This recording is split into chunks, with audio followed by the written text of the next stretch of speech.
자, 여러분 안녕하세요. 오늘은 괴테의 빌헬름 마이스터의 편력 시대. 그러니까 우리가 이전에는 그 괴테의 수업 시대를 했습니다. 그죠? 레르 야레를 했지만 이제는 괴테의 빌헬름 마이스터의 편력 시대. 독일어로 이제 반더야름. 반더는 동사는 뭐 어디 방황하다, 물론 산책하다는 뜻도 있지만 여기저기 거닐고 이리저리 다니는 거, 방황한다는 의미가 들어가 있습니다.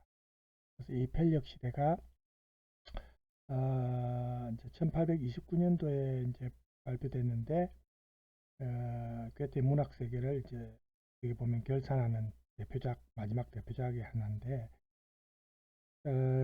형식도 복잡하고 구성도 그렇지만은 어쨌든 또 해석도 다양하고, 네?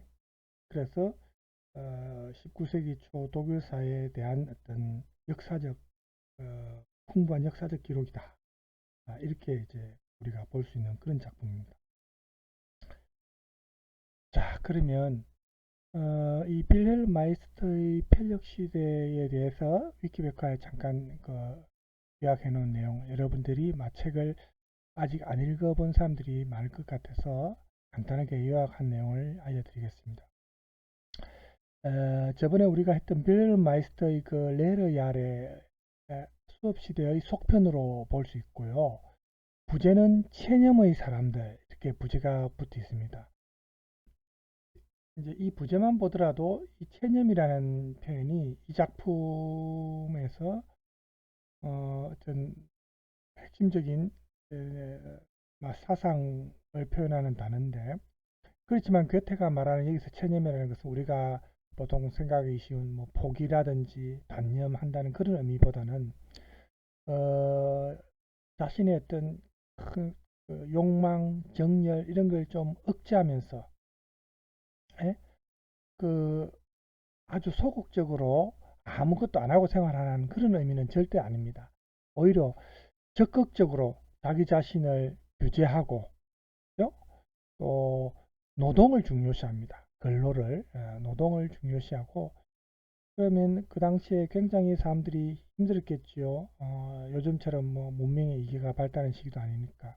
그래서 이런 자기 규제와 근로를 생활의 지침으로 삼고 어, 흩어지는 개인의 힘을 유익한 한 가지 일에 결집시켜서 다익의 이익을 위하여 공헌한다. 이런 의미가 담겨 있습니다. 그래서 우리가 그냥 체념이란 말로 속단해서는 안 되겠죠. 그래서 이전에 나왔던 이 수업 시대, 빌헬름 마이스터의 수업 시대가 이 주인공 빌헬름의 어떤 개인의 어떤 인간 형성, 그 연극을 통한 그죠? 연극의 참여를 통한 개인의 인간 형성에 초점을 맞췄다면은 그런 교양 소설이라고 볼 수 있지만 편력 시대는 좀 더 높은 차원에서 그 당시 19세기에서 그 당시 사회에 좀 더 이상적인 사회가 어떻게 하면 이루어질 수 있을까? 그런 사회가 되기 위해서는 어떤 토대가 필요할까? 그러니까 예를 들어서 교육의 문제라든지 이런 걸 생각해 보는 일종의 사회 소설 이렇게 볼 수가 있습니다. 그러니까 수업 시대 때보다는 좀 더 사회에 초점을 맞췄지. 개인보다는 그죠? 개인이 속한 사회에 초점을 더 맞춘 겁니다. 그래서 주인공 빌헬름이 개인의 일반적인 교양을 목표로 하는 게 수업 시대에서 초점이 되었다면 이런 전 개인의 입장을 초월해서 어떤 기술을 익혀서 그 사회에 봉사한다는 그런 관점에서 이제 우리가 볼 수 있는 그런 책입니다. 여기 보면은 훌륭한 외과의가 되어 인간성의 완성을 추구하는 유용한 존재가 된다. 이런 말이 나오죠. 그래서 이 작품의 구성이나 어, 이런 걸 보면은 어떻게 보면 괴테의 파우스트와 함께 괴테의 일생에 걸친 그런 어떤 자기의 어떤 삶의 과정 이런 게 집약되어 있는 작품 중에 하나다 이렇게 볼 수 있습니다. 그러니까 파우스트에서도 여러분 뭐 파우스트 읽어본 분이 계신지 모르겠지만 어쨌든 방황한다는 것에 대해서 굉장히 긍정적으로 보고 있거든요. 아무것도 하지 않는 사람은 방황할 필요가 없다는 거죠. 방황한다는 것은 그만큼 자기가 뭔가를 이루기 위해서 노력하고 찾아 헤매고 이런 과정에서 방황이 예? 이루어지지 않습니까? 그죠? 이 편력 시대도 원래 편력이라는 단어 자체가 그런 방황의 의미가 지금 들어가 있는 거 아닙니까? 그죠? 그렇게 우리가 해석할 수 있고요.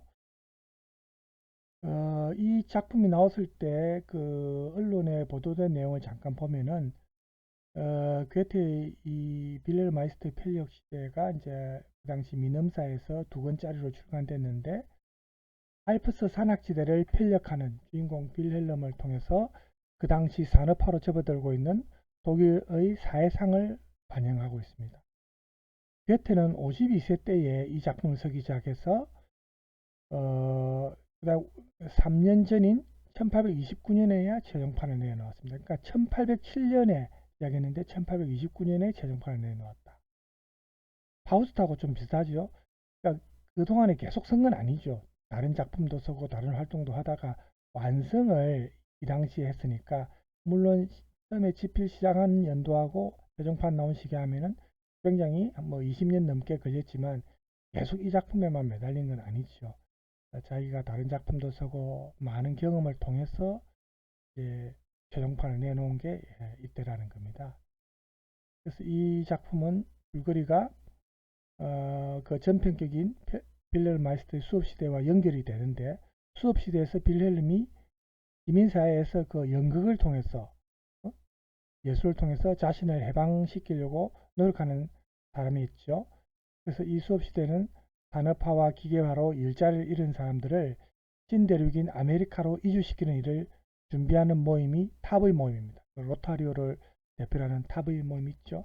그 탑의 모임으로부터 빌헬름이 수업 정서를 받으면서 이제 끝을 맺는데 편력 시대에서는 빌헬름이 사흘 이상 한 곳에 머물러서는 안 되며 다음의 숙소는 그 이전의 숙소보다 최소 1마일 이상 떨어져야 한다라는 이 탑의 모임의 계율을 지키면서 알프스 산악지대를 여행하는 겁니다.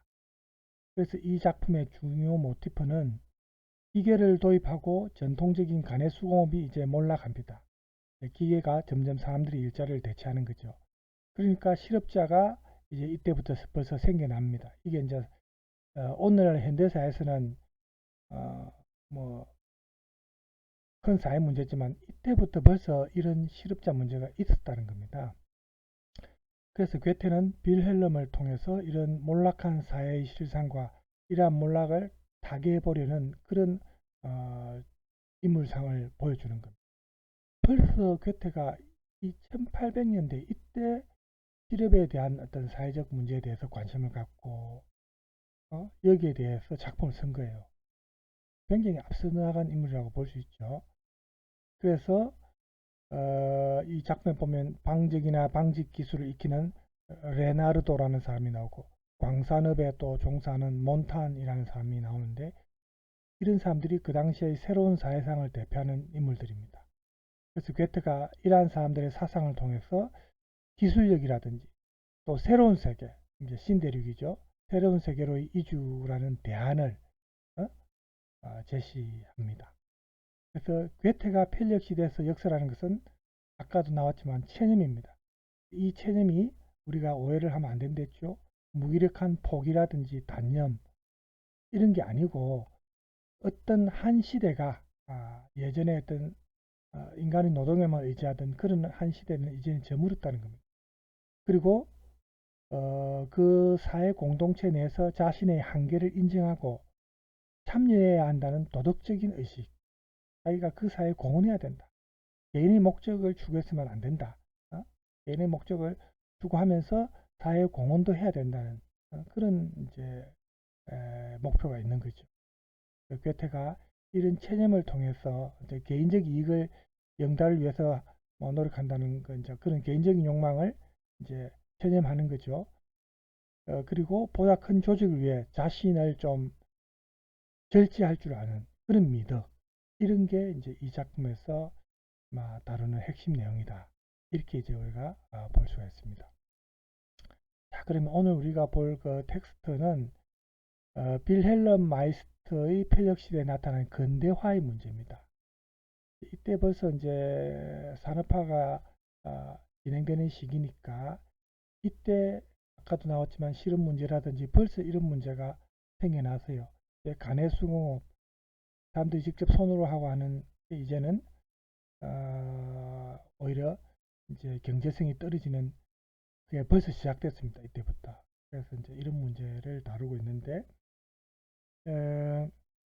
그 당시에 이제 그 여러 시대에 걸쳐서 이런 갈등이 섞여 있는 그런 사회적인 상황을 이제 주목하면서 이 작품을 다양한 해석이 나옵니다. 사실은 새로운 시대의 도전이 어떻게 다뤄지고 있는가 하는 문제에 우리가 이제 초점을 맞출 건데, 이 작품이 출간될 당시에 한 세대 동안의 그 수용되어 온 양상을 보면 그 이후에 오늘날에 이르기까지 우리가 이 작품에 대해서 어떻게 해석할 수 있을지 어느 정도 방향을 잡을 수 있는데, 우리가 오늘 할 수 있는 그 초점을 맞춘 부분은 근대화와 관련된 부분에 초점을 맞추었습니다. 그래서 이제 유명한 철학자 중에 헤겔이 한 말을 잠깐 보면, 헤겔이 반문적 현실이라고 일컬었던 시민사회의 현실, 그리고 개인의 갈등, 이런 게 이 소설에서는 상호 조화와 균형을 추구하는 방향으로 그런 쪽으로 나가야 이제 해소가 될 수 있다, 이렇게 보고 있습니다. 그래서 아까도 얘기했지만 작품의 부제가 독일어로 엔트자궁, 체념이죠. 그래서 이 체념의 의미는 사회 규범에 어느 정도 순응하는 그런 미덕, 이게 필요하다, 이런 의미가 내포되어 있습니다. 또 급진적 이론가들은 시민사회의 테두리를 이제 넘어서서 어떤 대안을 제시하는 공동체 이념이 이 작품에 나타나고 있다, 이렇게 이제 평가를 하기도 합니다. 그래서 이 작품을 평가할 때 가장 중요한 기준으로 삼는 이제 입장이 다가올 미래 사회를 미리 우리가 선취하는 겁니다. 그래서 일종의 유토피아적 공동체가 이 소설에서 모색되는 겁니다. 신대륙, 새로운 세계를 이제 개척하자는 이런 대안 제시가 나오거든요. 그래서 현실에서 아직 이루어지지는 않았습니다. 대안으로 제시되는 거거든요. 그래서 이 작품에 대해서는 사실은 한 가지 해석이 아니고 아까도 말했다시피 다양한 해석, 또 반대되는, 서로 상반되는 해석도 나오고 그렇습니다. 그러니까 역사를 보는 괴테의 시각 자체가 그 당시의 해석자들의 어떤 관점과 다를 때, 그죠? 또 거부되는 입장도 있고, 그래서 역사 서술과 관련해서 괴테가 한 말을 잠깐 볼까요? 자, 괴테가 한 말을 잠깐 보면 이런 말을 했습니다. 괴테가 세계사가 수시로 다시 쓰여져야 한다는 데 대해서는 우리 시대는 아마도 더 이상 의문의 여지가 없을 것이다. 이렇게 세계사가 다시 쓰여질 수밖에 없는 것은 예를 들어 많은 사건이 드러났기 때문만이 아니라 새로운 견해가 나오기 때문이다. 그리고 진보하는 시대와 더불어 살아가는 사람은 지나간 일을 새로운 방식으로 굽어보고 판단할 수 있는 그런 관점들로 인도되기 때문이다. 그러니까 괴테는 굉장히 어떻게 보면 대인배인데 많은 다양한 의견을 수용할 줄 알고 받아들일 수 있는 그런 어떤 자세가 되어 있었던 거죠. 그래서 문학에서도 괴테가 이제 벨트 리트라투어, 세계 문학을 지향한다든지, 이 사람은 뭐 인간관계에서도 또 뭐 여성 편력도 좀 있고 다양한 또 뭐 수많은 여인들과 관계를 갖고 그런 여인들과의 경험을 통해서 많은 작품을 또 내놨죠. 그러니까 사람이 문학에만 뭐 활동한 게 아니고 미술에도 재능이 뛰어나고 또 자연과학 분야에서도 또 책을 내고 어쨌든 다재다능했어요. 그래서 새로운 사실을 발견하는 그것뿐만이 아니고 새로운 견해, 또 새로운 시각에 따라서 세계의 역사가 다시 쓰여질 수밖에 없다. 이렇게 이제 괴테가 생각을 했는데, 이렇게 보면은 역사의 의미는 우리가 볼 때 이 시간이 지나면서 변화하는 그 달라지는 서술자의 시각, 관점에 의해서 끊임없이 재구성될 수밖에 없다. 이렇게 볼 수 있겠죠. 그리고 특정한 시대에 새로운 견해, 새로운 관점도 또 나중에 시간이 지나면 또 다른 관점으로 또 바뀔 수가 있는 거죠. 그래서 중요한 거는 어떤 입장, 한 가지 입장을 고수하려는 태도가 아니고 문제의 실상에 접근하려는 열린 자세, 좀 오픈된, 개방된 자세가 중요하다는 거죠. 그렇게 해야만 역사의 의미를 찾는 올바른 문제 제기가 가능하다. 이렇게 이제 괴테는 본 것입니다. 그래서 이 역사 서술에 관한 이런 생각이 문학에서도 이제 적용이 되는 거죠. 작품 세계를 해석자의 주관적 이념으로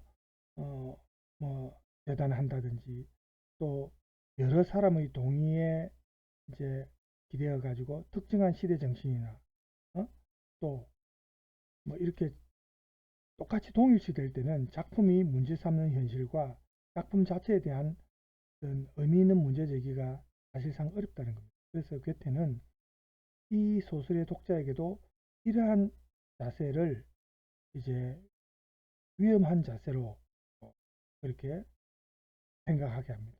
그래서 역사 서술의 태도도 이제 아까 말했던 그런 어떤 좀 개방적인 열린 자세로 볼 것을 권유하고 있죠. 책을 읽을 때도 이제 그런 식으로 이제 받아들이라는 겁니다. 이 밑에 나온 표현을 보면은 읽어볼까요? 모든 것은 물론 상징적으로만 받아들여야 할 것입니다. 어느 대목을 보더라도 그 이면에는 뭔가 또 다른 것이 감춰져 있지요. 하나의 문제를 풀 때마다 또 하나의 새로운 문제가 생겨납니다. 이런 식으로 독서하는 자세도 이런 자세가 요구된다는 거죠. 그렇죠? 그러니까 작품의 모든 요소가 총체적으로 서로 연관되어 있기 때문에 그런 걸 생각하면서 이제 독서하고 이해를 해야 된다는 거죠. 작품에서 제기되는 어떤 의문에 대해서 성급하게 해답을 찾으려는 그런 자세는 그 작품이 담고 있는 그 내적인 논리에도 맞지 않는다는 겁니다. 이게 이제 괴테의 생각이거든요. 그래서 단정적인 판단, 어떤 책을 읽을 때 어떤 대목에 대해서도 급하게 단정적으로 판단해서는 안 된다. 그런 것을 유보하는 자세가 필요하다는 거죠. 그렇죠? 네. 그래서 우리가 이 작품에서는 어쨌든 그 당시 독일 사회 근대 과정이 어떻게 조명되는지 이 괴테라는 작가의 세계관과 연결해서 이제 잠깐 살펴보겠습니다. 자, 근대화의 양면성입니다. 우리가 동전의 양면성 뭐 이런 말을 하지만 동전의 양면이라 말을 하죠. 양면성이라 말은 장점과 단점, 한 가지 측면이 아니고 그죠? 두 가지 이상의 측면이 이제 동시에 내포되어 있다는 의미인데 이 작품에 나오는 인물들은 보면은 공동의 활동을 통해서 서로의 생각을 서로 공유하고 또 새로운 삶의 방식을 모색하기 위해 결성된 어떤 하나의 집단, 그죠? 이런 집단과 관련이 있습니다. 그리고 이 사람들은 새로운 삶의 터전을 찾아서 이 집단의 이주를 하려는 계획을 하고 있습니다. 요즘 말하는 이민하고 비슷하다고 볼 수 있죠. 그 중에 또 일부는 여기 나와 있는 것처럼 아우스반드러분트, 해외 이주단을 모집해서 신대륙에서 자신들이 생각하는 공동체 이상을 펼쳐보려는 생각도 있습니다. 또 다른 일부는 국내 이주단입니다. 인넨반드러분트죠. 아우스반드러분트는 해외 이주단이고 인넨반드러분트는 국내 이주단입니다. 이렇게 이제 국내 이주단은 독일이나 유럽 대륙의 그 범위 안에서 아까 말한 대로 그런 목표를 추구하는 겁니다. 그래서 이 집단이 지향하는 공동체의 성격은 이 두 이주단의 핵심 인물이 아까 말했던 레나르도하고 그 다음에 오도아르트입니다. 이 두 사람의 생각을 통해서 우리가 알 수 있는데 먼저 이 작품의 시대적 배경을 전체적으로 조망하려면 레나르도의 백부로 등장하는 인물부터 우리가 살펴볼 필요가 있는데 이 레나르도의 백부는 3대에 걸쳐 그 집안 내력으로 볼 때 18세기를 거쳐서 19세기 초반까지 걸칩니다. 독일 역사의 중요한 흐름을 보여주는 인물인데 이 레나르도 백부의 조부가 영국 주재 외교관으로 있다가 신대륙에 건너가서 정착한 그런 개화주의자입니다. 그래서 또 이 사람의 부친은 다시 독일로 와서 미국에서 경험한 자유주의를 자신의 영지에서 실현하려고 했던 그런 계몽적인 지주입니다. 그래서 레나르도의 백부는 어떻게 보면 개화와 계몽의 어떤 정신적 유산을 이어받은 자유주의자다 이렇게 볼 수 있고 또 토지를 확장하고 상업활동을 통해서 사업가로서도 변신하는 그런 인물입니다. 이런 가계도와 이제 우리가 관련해서 이 사람의 특징은 18세기 독일 계몽 사상의 어떤 현실적인 한계와 우리가 연관지을 수 있는데 어쨌든 자신의 영지에서 모든 권리를 행사하는 그런 그 당시 봉건영주의 입장에서 이 사람이 추구하는 개혁의 한계가 분명했거든요. 하지만 이 사람은 과거의 어떤 지나간 시대를 비추는 인물로 우리가 볼 것이 아니고 바로 그 당시 독일 역사의 중요한 발전 영향을 보여주는 그런 인물로 우리가 볼 수가 있습니다. 독일 역사에서 봉건적인 어떤 세습 영지의 자유화가 시작된 것은 1810년대 무렵이고 프로이센이 주도했던 위로부터의 개혁, 위로부터의 개혁은 19세기 독일 근대화의 출발점이 되었습니다. 우리는 요즘에는 이제 위로부터의 개혁보다는 이제 아래로부터의 개혁, 민초들의 그죠? 민초들 서민들을 중요시하는 이제 이런 방향으로 많이 바뀌었지만 예전에 근대화 시작할 때는 뭐든지 위에서부터 명령에 의해서 하달되어서 또 밑으로 이렇게 퍼져나가는 그죠? 위로부터의 개혁이 이제 대부분이었습니다. 독일 근대화 시발점도 마찬가지입니다. 이런 역사적 맥락에서 볼 때 레나르도의 백부는 구시대의 인물은 결코 아니고 진보하는 시대를 대표하는 인물이다 이렇게 볼 수 있죠. 물론 그렇다고 하지만 작가는 이 시대의 새로운 경향을 반드시 긍정적 시각에서만 보지는 않습니다. 그래서 이걸 우리가 이해하려면 백부의 생각을 이제 볼 필요가 있는데 백부의 생각을 이제 대변하는 말 중에 이런 말이 있습니다. Den meisten das Beste. 최대 다수에게 최대 행복. 그러니까 den meiste 하면 최대 다수에게 요걸 이제 원어로 표현하면 den meisten이죠. 가장 많은 대부분의 사람들에게 das Beste, 최상의 것을 뭐 이런 말인데 이런 자유주의적인 구호를 다수에게 원하는 것을 vielen 많은 사람들에게 das erwünschte 소망되어진 것, 즉 원하는 것이죠. 다수에게 원하는 것을 이라는 삶의 신조로 받아들여서 실천했습니다. 이 사람이. 그래서 이 사람의 어떤 고유한 소유관념이 있는데 그 대사에서 보면 이런 표현이 있습니다. 인간은 어떤 형태의 소유든지 고수해야 하며 자기 스스로를 공동자산의 원천이 될 구심점으로 삼아야 한다. 이기주의자가 되지 않기 위하여 이기주의자가 되어야 하며 베풀 수 있기 위하여 움켜쥐어야 하는 것이다. 소유물과 재산을 가난한 사람들에게 나누어 준들 무슨 의미가 있겠는가? 그들을 위하여 관리자로 처신하는 편이 차라리 더 칭찬받을 만하다. 이것이 소유 겸 공동재산이라는 말의 의미다. 누구도 자본에 손을 대서는 안 된다. 자본이 낳는 이자는 세상이 돌아가는 이치에 따라 어차피 확실히 각자의 몫으로 돌아가기 때문이다. 이렇게 말했습니다.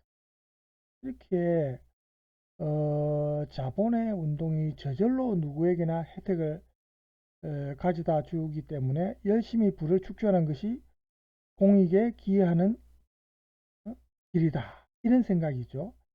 그런데 이런 생각은 현실에서 여기 표현을 보면 현실에서 이기주의자가 되지 않기 위해 이기주의자가 되어야 한다라는 이게 모순적인 표현 아닙니까? 그죠? 자기 모순인데 이걸 피할 수가 없다는 겁니다. 조카인 레나르도에게 세상의 견문을 넓히기 위해서 세계 여행을 시키면서 이 백부가 자기 재산을 축내지 않고 그 비용을 충당하기 위해 소작인들에게 오히려 소작료를 강제로 징수하고 또 그런 의무를 이행 못하는 소작인은 삶의 터전을 잃어버리게 되고 영지에서 추방되고 이랬거든요. 결국 자신의 영리 추구를 위해서 다수에게 원하는 것을 베풀려는 이 백부의 생각이 자신의 이런 신조하는 다른 결과를 다른 사람의 희생을 초래하는 그런 결과를 낳은 거 아닙니까? 그래서 이 사람이 또 신앙을 어디까지나 양심의 문제로 받아들여서 자기 영지에서 신앙의 자유를 허용합니다마는 그 영지에서 추방되는 소작인이 하필이면 기성세대의 종교에 거리를 두는 독실한 신앙이라는 그런 내용이 나오거든요. 이런 게 이 백부의 자유주의적 신조가 어떻게 보면 보편적인 관용의 정신에 일치되지 않는다는 것을 우리가 또 볼 수가 있습니다. 그러니까 이 레나르도의 백부에 대한 이런 작품 속에서 이런 백부에 대한 묘사를 보면은 작가가 이 새로운 시대를 어떻게 보고 있는지 우리가 그때 생각을 알 수 있다는 거죠. 그래서 이 백부가 모범으로 했던 그 표현 중에 최대 다수에게 최대 행복을 이라는 구호가 이 개개인의 이윤 추구를 극대화하는 것이 국익에도 보탬이 되고 또 영리 활동의 자유를 최대한으로 보장해 주는 것이 오히려 국가 역할이다. 이렇게 본 게 과거에 그 영국의 고전적 자유주의 경제 사상 아닙니까? 이걸 그대로 지금 표방한 거거든요. 그래서 산업화와 근대 국가의 형성이 그 당시에 좀 지체되었던 독일 같은 특수한 상황에서 이런 봉건적 토지의 자유화를 통해서 자본의 축적을 가속화하고자 했던 이 프로이센의 개혁 정책도 기본적으로 이런 생각이 밑바탕에 깔려 있는 겁니다. 그래서 자신의 영지를 자치구역으로 해가지고 그런 생각을 실행에 옮기려는 이 백부의 어떤 실험이 독일식 근대화 과정을 보여준다. 이렇게 우리가 볼 수 있는데, 그래서 이 작품에는 이런 새로운 시대의 발전 경향이 이제 잘 나타납니다. 그렇지만 아까 말했다시피 소작인들은 오히려 불행한 운명을 겪게 되죠. 그래서 이런 사회 발전의 어떤 과정이 과연 인간적인 공동체의 실현으로 이어질 것인가? 여기에 대해서는 우리가 의문을 가질 수 있다는 겁니다. 그렇죠? 봉건적 성향을 극복한다는 것은 그 당시 독일 사회에 아주 절실한 과제였지만 이 문제의 해결이란 것이 또 다른 문제를 결국 낳았다는 거죠. 그래서 이 작품 빌레르 마이스터의 필력 시대가 그 당시 초기의 사회주의자들에게 이제 주목받은 것도 바로 이런 점 때문입니다. 그렇죠? 그래서 이상과 현실이라는 건데 우리 텍스트 39쪽에 보면 유토피아와 현실이라는 부분을 봅시다. 레나르도는 이런 자신의 백부에 비해서는 그 다음 세대에 속하는 인물이기 때문에 백부가 지닌 어떤 사고방식의 한계를 초월하는 인물입니다. 예를 들어서 백부가 토지에 기반을 둔 그 소유를 절대시했는데 반면에 레나르도는 인간의 활동, 즉 노동을 더 중요시합니다. 그래서 이 레나르도가 한 말을 보면은 누구나 어디서든 자신과 타인에게 유익하도록 힘쓰라. Trachte jeder überall sich und anderen zu nützen. 이런 원칙을 자기 인생의 중요한 모토로 삼았습니다. 그러니까 레나르도는 또 자신의 여행 때문에 소작인 가족이 추방된 사실을 평생 동안 자기가 짐으로 생각하고 부담으로 여기면서 자기가 이끄는 신대륙 이주단이 앞으로 세계 동맹의 어떤 핵심이 될 수도 있다는 그런 신념, 그런 포부를 가진 인물입니다. 자이든 다이든 간에 생존을 위해서는 누구나 끊임없이 이동하면서 살 수밖에 없는 역동적인 변화의 시대에서 지역이나 민족이나 국가 간의 이런 공간적 경계는 이제 너무 협소하다는 겁니다. 그죠? 그래서 이 레나르도가 생각하는 세계 동맹이라는 것은 예를 들어 과거의 그 관념적인 세계 시민주의와는 또 다른 현실의 인식에서 나온 그런 생각이라는 것을 우리가 알 수 있습니다. 이런 걸 보면 지금 우리가 글로벌화, 지구촌 시대라는 말도 하고 이제는 국경의 한계를 초월하는 그런 시대에 살고 있는데 벌써 이 작품 속에 레나르도가 그런 생각을 가진 인물이라는 거죠. 그죠? 이런 벨트분드, 세계 동맹 여기에 자신의 어떤 목표를 가진 그런 인물이구나 하는 것을 우리가 알 수가 있습니다. 그래서 이 레나르도 일행이 구상하는 새로운 공동체라는 것은 그 공동의 노동 그리고 참된 인간에 대한 사랑을 바탕에 깔고 있습니다. 어떻게 보면 좀 이상주의적이죠. 실제로 이 당시에 로버트 오웬이라는 사람이 신대륙에 건너가서 완전한 공동 소유의 그 잠깐만요. 그 당시 로버트 오웬이 신대륙에 건너가서 여기 나오죠. 완전한 공동 소유를 토대로 한 새로운 조화의 공동체를 실험한 적이 있습니다. 그렇지만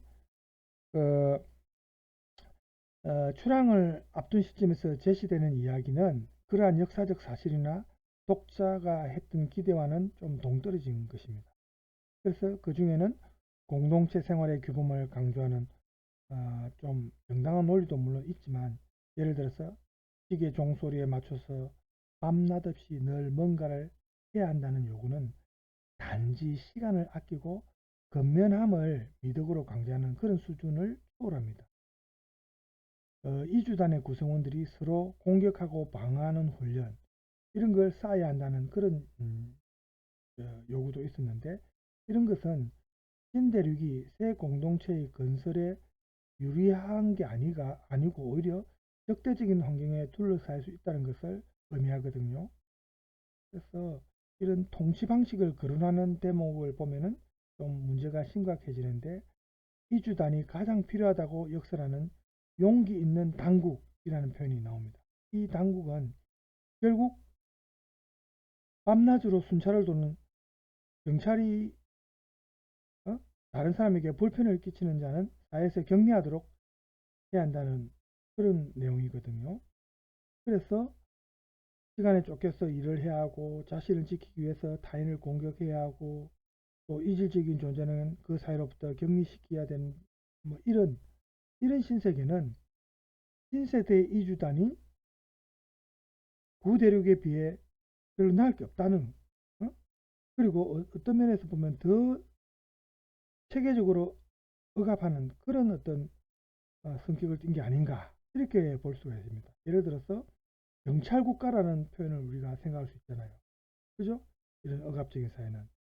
그래서 앞서 말했던 그 레나르도의 성격에서 드러나는 극단적인 대비는 우리가 얼른 납득하기가 어려운데 소설에서 언급되는 공동체가 실제 역사적 모델과는 다르다는 것은 분명하지만 이런 대목은 무엇보다도 앞에 나온 이야기가 전달되는 형식적인 특성과 우리가 연결해서 다시 살펴볼 필요가 있습니다. 그래서 이런 어떤 그 신대륙의 이주에 대한 구상이 구대륙의 낡은 질서에 대한 진지한 대안의 어떤 성격으로 제시된 게 아니고 18세기 이후에 다수의 유럽인들을 사로잡은 하나의 유토피아적 생각에 대한 비판적 문제제기가 됩니다. 신대륙을 자유의 땅으로 여기는 것은 그들 자신이 살아온 역사적 공간 시간과 공간 이런 것과는 좀 떨어진 또 다른 세계가 존재할 수 있다는 그런 생각에서 나온 거죠. 그래서 이거는 예를 들어서 우리 작품 뭐 로빈슨 크루소 이런 작품도 보면은 로빈슨 크루소 시대의 독자들한테나 있을 수 있는 어, 환상이죠. 그렇지만 사실은 로빈슨 크루소라는 현상도 유럽 사회가 하나의 단일한 질서로 이렇게 통합되어서 통합되어 가고 있다는 그런 어떤 역사를 보여주는 반증이거든요. 이런 작품도. 그렇지만 이런 환상이 특히 그 당시 독일 사회에서 강한 호소력을 얻은 것은 19세기 초반까지도 봉건 사회의 그런 어떤 과정을 빠져나오지 못한 독일 역사의 어떤 약점을 보여주는 겁니다. 하지만 이 레나르도는 그 레나르도의 백부의 경우를 통해서 우리가 봤듯이 영국 방식의 어떤 선진국 모델을 이식하려는 그런 근대화 과정도 역시 근대화의 어떤 모순을 보여주는 겁니다. 그죠? 장점도 있지만 단점도 많다는 거죠. 그죠? 그래서 더군다나 이제 이 작품에서 보면 레나르도 일행이 이주하려는 땅이 백부의 부친, 즉 레나르도의 조부가 신대륙에 사놓은 땅입니다. 또 이 사람들은 운하 건설이 예상되는 인접지역의 땅까지도 사들일 계획을 갖고 있습니다. 그리고 이 사람들이 거래하거나 관리하는 간해수공업의 생산품은 이미 신대륙으로 수출까지 되고 있습니다. 그렇다면 이 사람들이 세우려는 공동체의 경제적 기반은 레나르도가 유능한 무역업자에다가 토지 사기꾼으로 변신하지 않고는 온전하게 이루어질 수는 없는 거 아닙니까? 그죠? 그래서 우리가 짐작할 수 있는 거는 이런 것은 소유관념에 투철했던 그 백부의 신조를 그의 소망 이상으로 충족시키는 일이 되기 때문에 레나르도가 그리는 미래상은 백부의 삶에서 이미 예정된 그런 테두리를 크게 벗어나지 않지요. 그래서 레나르도에게 신대륙으로의 공간적인 어떤 이동 이거는 바로 독일 사회에서도 멀지 않아 다가올 미래에 일어날 수 있는 그런 내용을 지금 보여주는 겁니다. 그래서 이 소설에서 신대륙의 이주라는 어떤 환상적인 실제 현실은 아니거든요. 이런 내용은 역시 이 작가의 말처럼 상징적으로 우리가 받아들일 수 있고 그 상징적인 상징이 보여주는 역사적인 어떤 내용이 이제 표현되고 있다. 이렇게 볼 수 있습니다. 자기들이 발을 내딛고 있는 현실을 뛰어넘으려는 그런 어떤 집단의 욕구가 그 당시 독일 사회에서 충분히 있을 수 있는 환상인데 그걸 보여주는 겁니다. 그래서 이것이 어디까지나 환상임을 알 수 있게 해주고 동시에 실제 현실의 어떤 기반에서 진행 중인 변화가 어떻게 이루어지고 있는지를 보여주는 겁니다. 그래서 이게 실제 현실과 어떤 관념, 이상과는 또 거리가 있다는 거죠. 이런 거를 사실은 이제 작품 속에서 독자들이 접하면서 좀 더 구체적이고 체계적이고 실현 가능한 쪽으로 생각할 수 있도록 그죠? 그렇게 이제 유도를 하는 거죠. 어떤 결론을 내리지 않는 겁니다. 그렇게 우리가 볼 수 있고요. 그 다음에 여기 초기 산업화의 갈등 내용에서도 보면 이 표적시대라는 작품을 그 당시 독일 사회의 근대화 과정에 대한 비판적인 어떤 응찰이 담긴 작품이다. 이렇게 우리가 볼 수 있는데 그렇게 볼 때 제기되는 이제 문제가 또 하나 있는 게 바로 초기 산업화 과정에서 생기는 갈등이죠. 그렇죠? 그러니까 괴테가 살아있을 때 독일에서의 산업화는 사실은 아직 초보적인 단계였습니다. 그래서 작품에서는 이런 어, 그 산업화 과정에서의 어떤 갈등이 완전하게 전면에 부각되지는 않습니다. 왜냐하면 초보적인 단계이기 때문에 산업화의 초보적인 단계이기 때문에 그렇게 볼 수 있습니다. 그래서 예를 들어서 레나르도가 산간지방의 간해수공업을 견학하면서 기록한 일기를 보면 거기에는 직조업의 작업 과정에 대한 묘사가 여러 번 나오는데 거기에 보면 이제 실 잡는 여인들의 손놀림을 마치 현악기를 다루는 듯한 우아한 모습으로 묘사하는 것이 있습니다. 또 수동식 직조기의 작업 공정을 공정 과정이 있죠.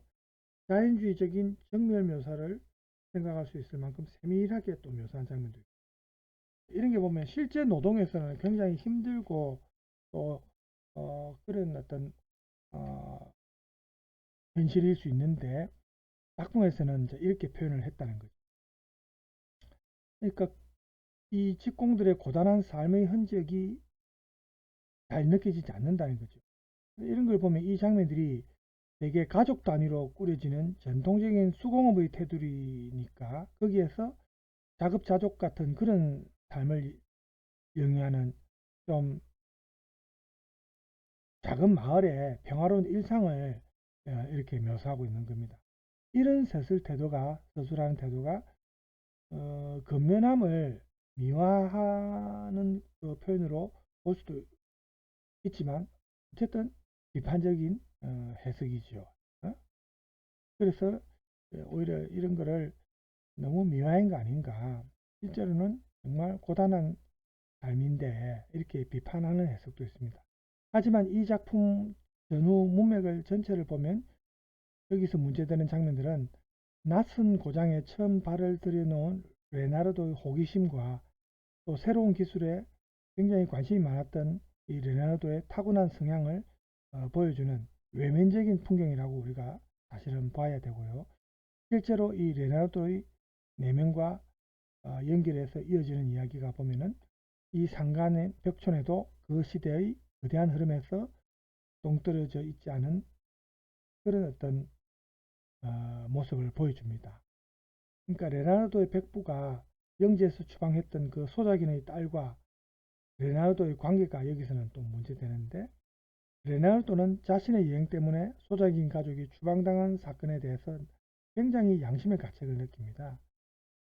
네? 특히 소작인의 딸인 나호디네라고 있거든요. 이 소녀가 애원도 하고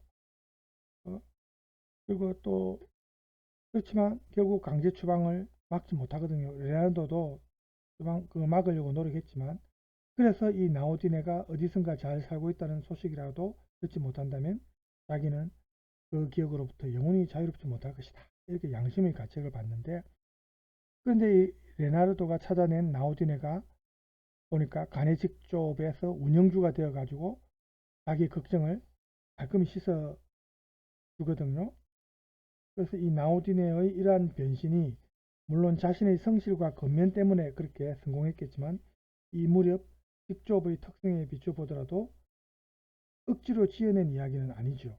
간의 수공업 단계에서 직조업이 결국은 부지런한 손에서 부가 창출된다. 이런 구호가 그 하층민들한테 강한 호소력을 지닐 정도로 빈곤에서 탈출을 할 수 있는 유일한 방편이 이 간의 수공업이었습니다. 그 당시에는. 그래서 성장기에 가난의 고통을 뼈저리게 겪은 이 나우디네라는 소녀가 처음에는 직공에서 출발해 가지고 나중에는 이렇게 성공을 하게 되는 과정, 이런 거 우리가 이 작품에서 이제 볼 수가 있고요. 또 그 당시 인근 주민들도 이 나우디네를 굉장히 신뢰하고 인간 됨됨이라든지, 그죠? 그래서 어느 모로 보더라도 이 결국은 레나르도가 소망했던 대로 행복해 보입니다. 그런데 이 나우디네가 또 난관에 직면해 있는데, 왜냐하면 이 나우디네를 괴롭히는 것은 나중에 나오지만 새로운 기계의 도입을 둘러싼 갈등입니다. 처음에는 가내수공업으로 이제 성공하고 잘 나갔는데, 결국 나중에는 44쪽에도 나오죠. 새로운 기계가 도입되면서 이제 빈곤의 그늘에서 막 이제 벗어난 나우디네에게 새로운 직족이라는 그 기계의 도입이 물론 한편으로는 더 많은 부를 안겨줄 그런 기회도 될 수 있지만 또 다른 걱정이 있죠. 이제 점점 사람들이 기계가 사람을 대체하면서 일자리를 잃을 수 있다는 그런 어떤 걱정이 생기는 거 아닙니까? 그죠? 자, 여기 표현을 한번 볼까요?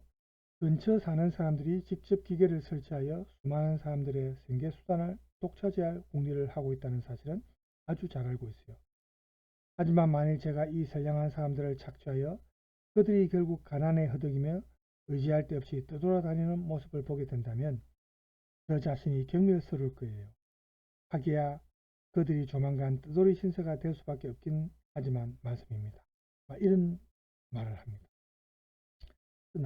나오디네가 이런 생각을 하는 것은 고향 땅에서 쫓겨났던 이 자신의 불행한 과거를 다른 사람들에게 전가시킬 수 없다는 그런 자기의 의지가 이제 담겨 있고요. 그렇지만 이 레오나르도가 선의로서 이 나우디네의 불행을 막지 못했듯이 이 나우디네가 아니더라도 또 다른 누군가가 그러한 악역을 결국은 대신할 거거든요. 그래서 기계가 아닌 자신의 노동력에 생계를 의존하고 있는 많은 주민들이 결국은 일터에서 쫓겨날 수밖에 없다. 이렇게 볼 수 있고, 이런 냉혹한 현실의 논리가 다시 많은 사람의 희생을 강요하게 된다는 것.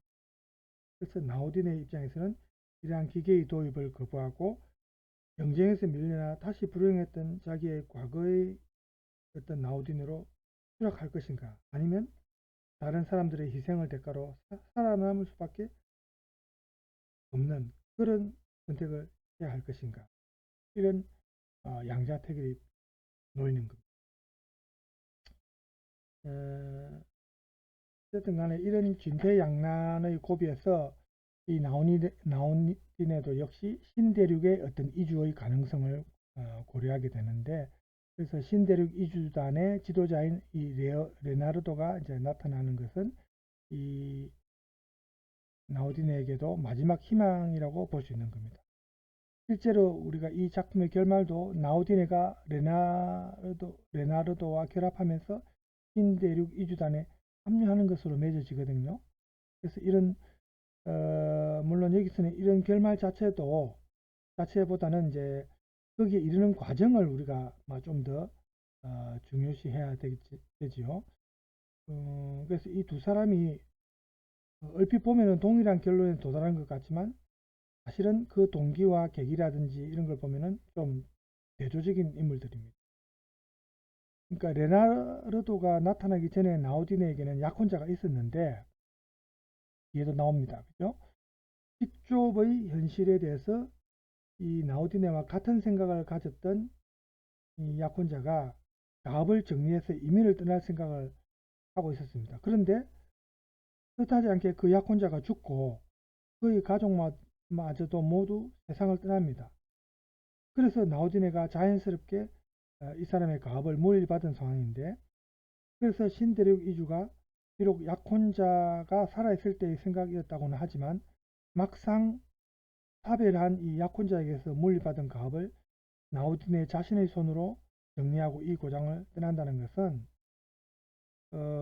나우디네 스스로도 물론 그런 고백을 했지만 새로운 직조 기계를 도입해서 선량한 이웃들의 파멸을 앞당기는 것만큼이나 좀 슬픈 일이다.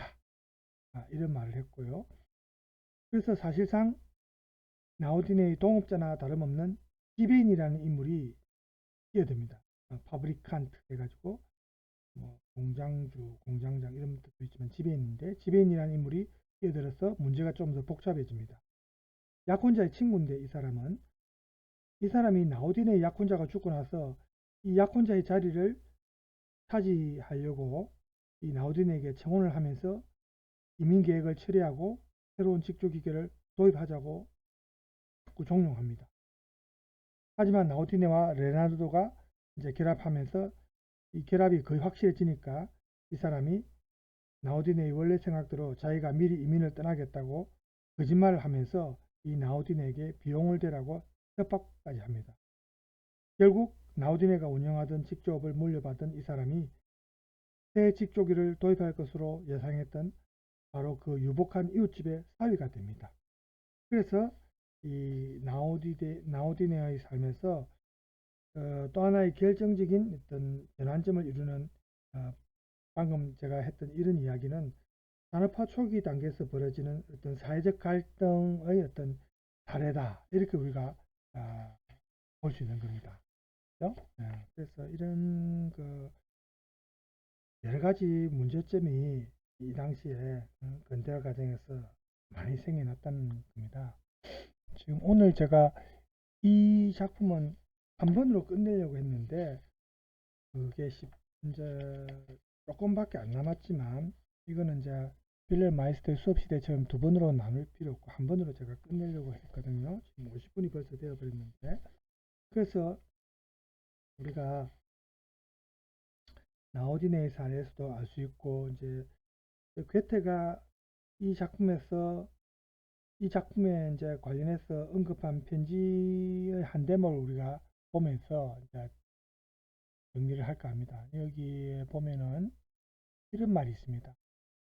사려 깊게 행동하라 라는 말은 너 자신을 알라는 말의 실천적 측면입니다. 이 두 가지가 다 법칙이나 요구로 여겨져서는 안 될 것입니다. 그것은 마치 관역의 표적처럼 제시되어 있는 것이어서 반드시 늘 맞추지는 못하더라도 항상 염두에 두고 있어야만 합니다.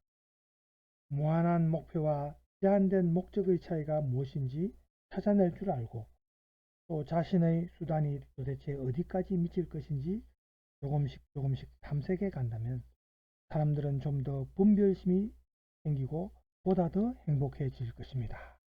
괴테가 이 작품과 관련해서 편지에서 말한 내용의 일부거든요. 그러니까 레나르도가 이 시대의 발전을 상징하는 새로운 기술만을 보고 그 기술을 매개로 해서 생겨나는 구체적인 인간관계를 보지 못한다면 그 유용한 수단이 저절로 어떤 자기가 생각했던 어떤 좋은 목적, 선의의 목적에 기여할 것이라는 낙관은 사실은 현실적으로 볼 때 한계가 있다는 겁니다. 그러니까 레나르도가 이런 추상적 관념에 갇혀 있는 한은 구대륙의 장단점을 실용적으로 이렇게 선택해서 새로운 공동체를 이룰 수 있다고 믿는 이 레나르도의 이주 계획 자체도 어떻게 보면 쉽게 무너질 수 있는 사상 누각과도 같다는 겁니다. 이런 관념을 이상주의적인 관념을 쫓아가는 이 레나르도의 행위가 자신의 생각과 어긋나는 결과를 가져올 수밖에 없죠. 그런 점에서 이 레나르도는 현실에 좀 무지했고 자기 자신에 대해서도 좀 잘 알지 못했다. 그래서 레나르도가 자신의 생각에 끌려다닐 뿐이지 매 순간 행동할 때 진정으로 스스로의 주인은 되지 못했다는 것을 알 수가 있습니다. 반면에 나우디네가 힘겹게 읽어놓은 삶의 터전을 떠날 수 있는 것은 미리 정해놓은 그 어떤 신조나 어떤 너무나 당연한 어떤 도덕률을 지키려고 해서가 아니고 자기가 살아온 어떤 고통스러운 삶, 쓰라린 그 삶의 경험에서 자기가 체험한 값진 깨달음을 실행에 옮긴 거거든요. 이웃의 불행을 자신의 행복으로 삼아서는 안 된다는 보편적인 양심의 요구가 이 나우디네에게는 자신의 삶에 충실함으로써 자신을 지키는 동시에 이웃을 위하는 길이 된다. 나우디네의 생각은 그런 겁니다. 그런 의미에서 나우디네는 자신의 생각과 행동에 있어서 진정으로 자유로운 존재다. 이렇게 우리가 볼 수 있고요. 그래서 레나르도가 나우디네에게 착하고 아름다운 여인이라는 이름을 붙여주는 것은 그냥 단순히 찬사로 그치는 것이 아니고 진정한 감동, 또 이 나우디네에 대한 진정한 사랑의 고백이다. 이렇게 우리가 볼 수가 있습니다. 그래서 이 작품 그 편력시대 이제 결론을 내리고 이제 마치겠습니다. 본격적인 근대화 국면에 접어드는 그 당시 19세기 초 독일 사회에 대한 어떤 역사적 정언이다 이렇게 볼 수 있고 또 이걸 문학으로 이제 문학 작품으로 형성한 겁니다. 그래서 이 시기를 흔히 시민계급의 부상했던 시기다, 상승했던 시기다 이렇게 보는 역사 서술의 어떤 일반적인 통념이 있는데 적어도 우리가 이 작품에 나타나는 시대 현실을 쭉 보면은 여러 측면에서 우리가 다시 생각해 볼 수 있는, 그렇게 일반화시켜서는 안 된다는 거죠. 이 레나르도의 가족 역사가 보여주는 독일의 근대화 과정이 좀 어떤 한계에 부딪혀 있다는 걸 우리가 알 수 있고, 그 백보 이야기라든지 그죠? 이런 걸 이제 보면은 그런 걸 알 수가 있습니다. 그래서 작품에서 이런 여러 가지 유토피아적인 미래상을 제시하는데 만약에 그쳐버리면은 냉철한 현실 인식이 부족했다고 볼 수 있죠.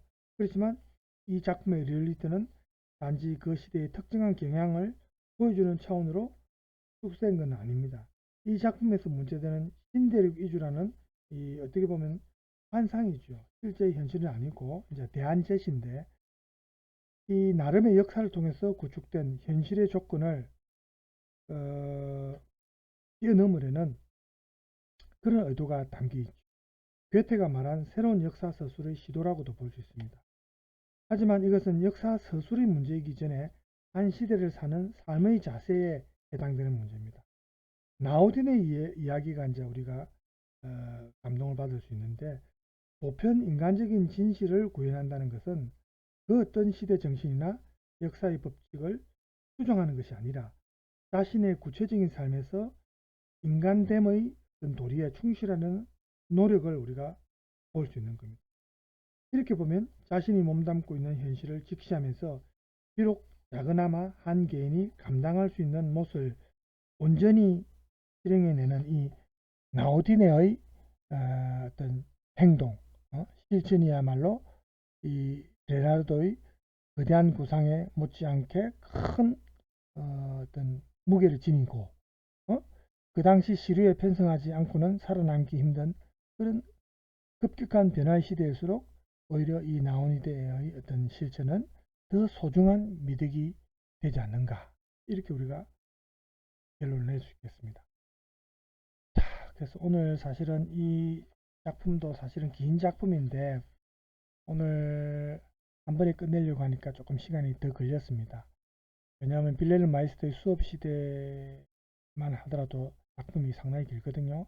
그걸 다루고 필력 시대도 다루고 이렇게 하니까 그렇다고 이제 이 작품만 너무 또 우리가 시간을 할애할 수는 없으니까 제가 오늘 1시간으로 끝내려고 했는데 조금 그러다 보니까 시간이 길어졌습니다. 어쨌든 여러분 수고 많으시고요. 이제는 다음 시간에는 이제 다른 작가의 다른 작품으로 만나도록 하겠습니다. 자, 오늘 여러분 남은 시간 편히 쉬기 바랍니다. 감사합니다.